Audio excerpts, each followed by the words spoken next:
When you made the worst mistake of your life, did you know it at the time, or not until later? I don't think my wife could have known what would happen when she hired clowns for my daughter's birthday party, but that doesn't make it any easier to bear. Did you ever see a clown frown?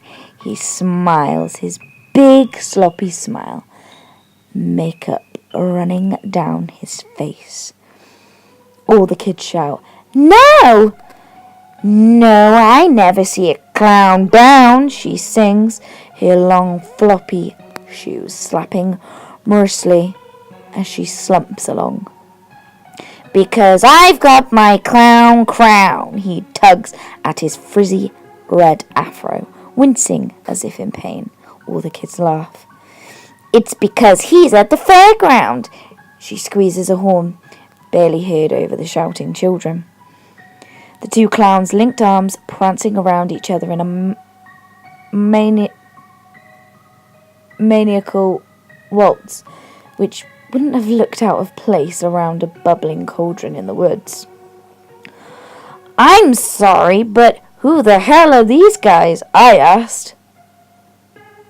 Shh! They've got great reviews. My wife jabbed me in the ribs with her elbow. Look at Emily. I've never seen her laugh so hard.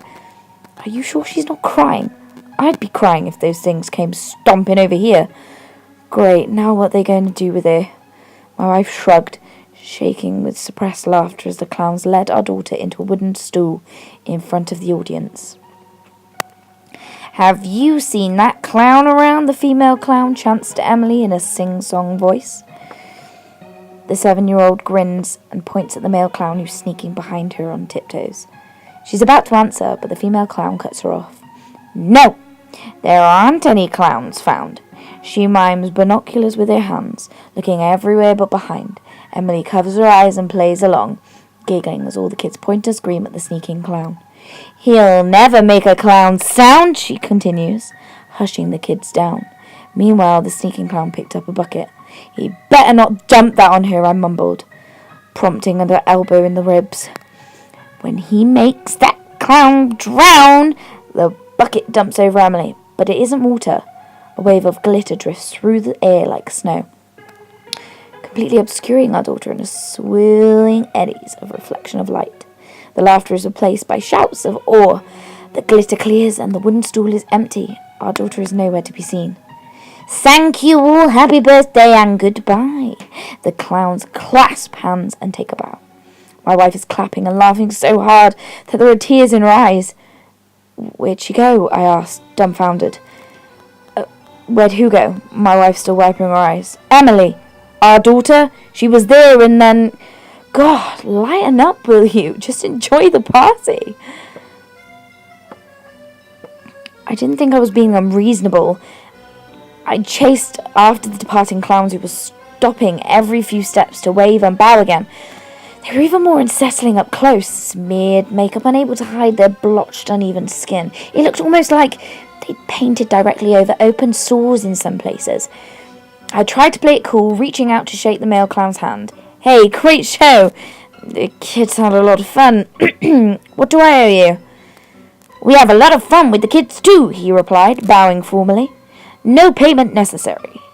Seriously? You guys were here for like 3 hours. He just smiled, turning to follow his wife toward their van parked around the side of the house. I hastened to keep up. So, how'd you do that vanishing trick? Where is Emily anyway? He puts his finger to his lips, winking conspiracially. Bad business giving away trade secrets. It's bad business not accepting money. Where's my daughter? He was walking faster now, almost running. His partner was already in the van, and he was about to climb in too. I grabbed him by the shoulder, spinning around to face me. I asked you where my daughter went. Loud this time. I was being polite. This guy's freaked me out, and I was ready to be done with them. Are you still bothering those poor clowns? Come back to the party. The clown pulled away from me while I was distracted, jumping onto the driver's seat, door handle locked. I pounded on the window. He just smiled and waved. And he wasn't the only one. Emily is waving from the back seat. The van is rolling. Shit! I ran alongside it, beating it on the flank of the moving car with my open palm. Let her out! Hey! Hey! Leave them alone, my wife shouts. They've got Emily! Stop the van! She'll turn up sooner or later. Stop worrying so much. I couldn't keep up with the van once it pulled onto the street. Everything felt surreal. My wife's glazed eyes followed the van for a moment, then turned slowly. As though sleepwalking, she returned to the party. I don't know how they seemed to have hypnotized my wife, but it wasn't going to work on me. I leap into my own car and tear into the street, catching sight of them before they'd even left my block. The weirdest thing was that they weren't even trying to get away, puttering along at 25 miles per hour. They slowed the van to wave at passing children on the street. The female clown leaned halfway out the window to touch their hair, blowing her horn as she did. They weren't taking Emily by force. They weren't trying to escape. My wife didn't think anything was wrong. I was beginning to think that I was making an ass of myself, letting my own discomfort about clowns ruin everyone else's good time. Maybe this was a special adventure my wife had planned for Emily's birthday. I left in such a hurry that I didn't have time to check my phone, so I just kept following at respectful distance. The van was parked on the street beside a foreclosed house, rotten timbers on the verge of collapse, a yard choked with weeds and piles of animal shit, broken windows and a sagging roof. It looked like no one else had lived there in a long time, so why were they taking my daughter inside? No, it was more like my daughter was leading them, holding their hands as she pulled them along towards the house. I parked a block away, not advancing until the door closed behind them. I really wished I'd brought a weapon, but I compromised by wrapping my coat around a large shard of broken glass. The smell was nauseating. I don't know what animal discreted the yard, but it looked more like human shit than anything that came out of a dog. Up close, I could hear them singing again. And though it carried the same tune as the other song, I couldn't recognise the language. Is it going to hit? My daughter's sweet voice rang clear. Did you ever see a clown frown?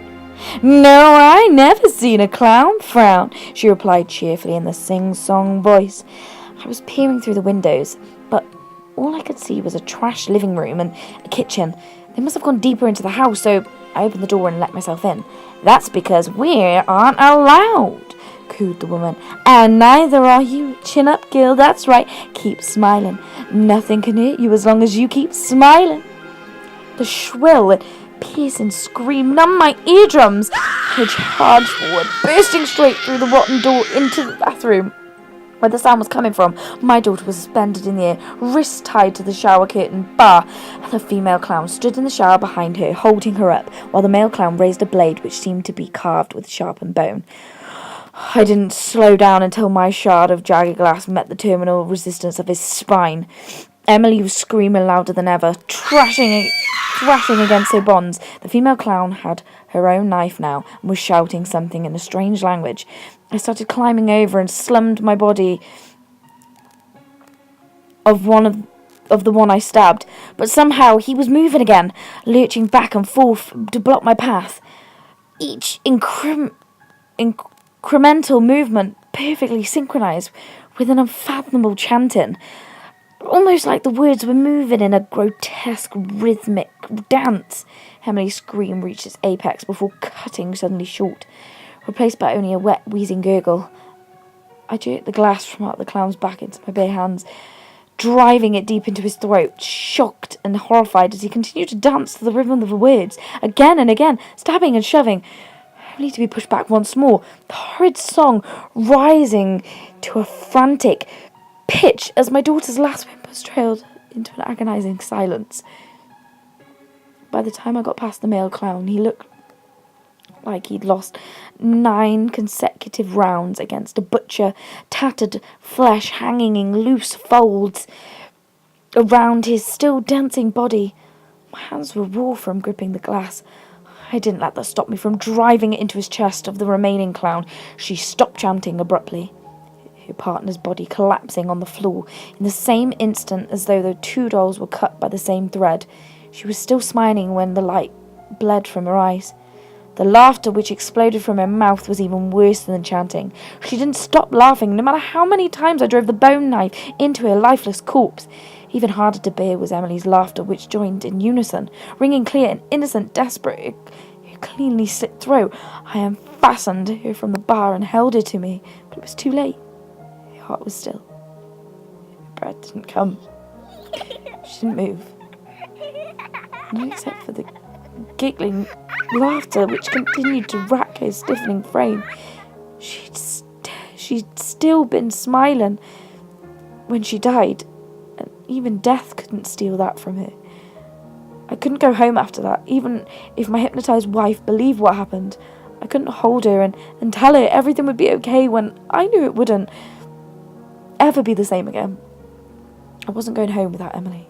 I didn't have a home without Emily. But maybe I could still bring her back. I wasn't crying as I cleaned the bone knife, marvelling at its razor edge. It was more of a grim smile as I caked on the thick makeup from the van, even chuckled while putting on the big rubbery shoes. Because whatever these clowns were, they'd learned the power that a child's sacrifice can provide. And if all it took was a few sacrifices to make my daughter dance again too, well, that was something to really smile